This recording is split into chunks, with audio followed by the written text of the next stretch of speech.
Mr. Speaker. From Florida. Mr. Speaker. To what purpose does the gentleman from Florida rise? I ask unanimous consent to speak for 5 minutes out of order. Without objection. Thank you very much. Mr. Speaker, in recent weeks, we have seen the issue of the Western Sahara receive a great deal of coverage in the world press. Unfortunately, the press coverage has often been biased. In fact, I've seen cynical attempts at purposeful disinformation. I think it's important that we remember history. Let's not forget that while the Sahara was under Spanish colonial rule, only Morocco laid claim to that territory as its own. The Kingdom of Morocco repeatedly claimed the Western Sahara and demanded the end of Spanish colonial rule. It was only when Morocco's efforts at recovering the Sahara from Spanish colonialism under the leadership of King Hassan II began to be seen as making serious progress in the early 1970s that the so-called Polisario Front came into being. Then, as now, the so-called Polisario Group is financed by Algeria and is propped up by Castro's communist dictatorship in Cuba. Why is it important to understand this? Because in Morocco, our ally in North Africa in the struggle against international terrorism, the issue of the Sahara is the decisive issue. The reality of Moroccan sovereignty over the Sahara enjoys the support of the entire population of Morocco, including the Sahara itself.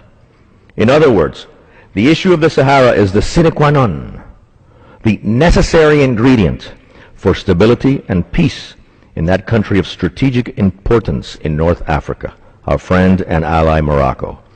King Mohammed VI and his negotiating team have demonstrated great courage and patience in dealing with this critical issue so closely tied to the security of the entire region. Let us never forget that a make-believe and illusory, a fake microstate in northern Africa would be led by a Castro-Cuban-formed political class which would constitute a minority of the population even within the fake microstate, but would control it through Castro-style repression. Let us never forget that such a microstate would serve as a focal point of regional instability and destabilization, as well as an exporter of terrorism. For over a decade, Mr. Speaker, Morocco has agreed to grant a genuine and profound autonomy to the Sahara under Moroccan sovereignty in order to reach a realistic and definitive solution to this problem. But Algeria and the so-called Polisario continue to insist on the creation of a fake microstate. Majorities in this Congress, comprising both Republicans and Democrats, have spoken clearly in support of our ally Morocco's position on this critical issue in letters we have sent first to President Bush and then to President Obama. The United States, during both administrations and with the strong leadership of Secretary of State Rice and Secretary of State Clinton, has agreed with the position expressed by the overwhelming majority of this Congress.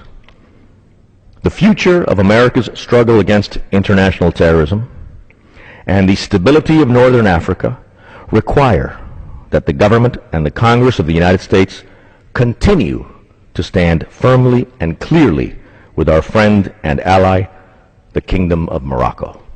I yield back.